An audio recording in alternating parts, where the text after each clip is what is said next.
I want to apologize for the fan. It's really hot in California, and it's probably going to get hotter. But I want to talk about the Green Lantern animated series, which seemed like it was here for a second and then it left, and that's because it was, but it's actually pretty funny and sad how this went down.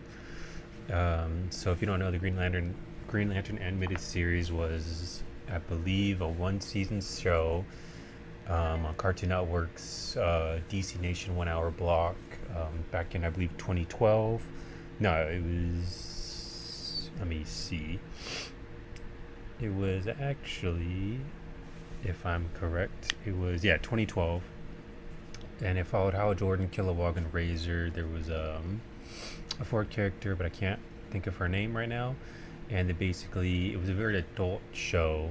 Had a lot of people dying in it, and it touched on a lot of topics. But it also was a really good show. It was not the first, but it was one of the first animated. I want to say DC shows that had 3D animated series as just a regular TV show. Now, the thing about this is 3D animation takes a lot of time and it takes a lot of money. And if you know anything about cartoons, they mostly feed off of, I believe it's toy sales. The ratings for shows don't really matter. It's all over the toy sales. So the people behind this, which was one of them was Bruce Timm, so you know it had some big names behind it if he's in there. It was to basically keep afloat by the toy sales that they had. Funny enough, I don't remember any of the toys, but they are out there.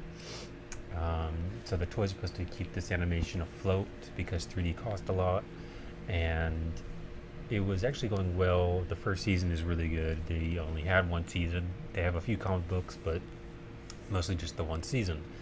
Now, the reason this abruptly ended was because a little known fact is Ryan Reynolds. Ryan Reynolds made a Green Lantern movie in 2011. Now, you may be thinking, what does this have to do with, the animated show? Well, the Green Lantern movie sucked so hard and it was so bad that it affected the animated show. And the reason was because after this movie came out, and I quote, the marketing and the toy sales for Green Lantern drastically dropped. It was, I believe it was because the movie had basically bombed so hard and nobody wanted to see it and nobody wanted to basically touch Hal Jordan. And because Hal Jordan was the lead person in the movie, they didn't do Jon Stewart. They basically summed it up to, well, this sucks, so that sucks, and the toy sales basically went into the negative because of the live action movie. And I think that's pretty wild that Ryan Reynolds basically tried to make the Green Lantern, but he ended up killing the Green Lantern. And it really sucks because this was a really good show. Razor is actually one of my favorite characters.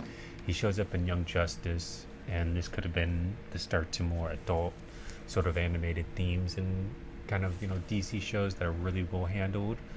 But unfortunately, because of Ryan Reynolds and the disastrous Green Lantern movie and the negative reception, apparently the toys were just not selling and just were being cut off. So yeah, that's it. Ryan Reynolds killed the Green Lantern series because of toys and the show and the movie.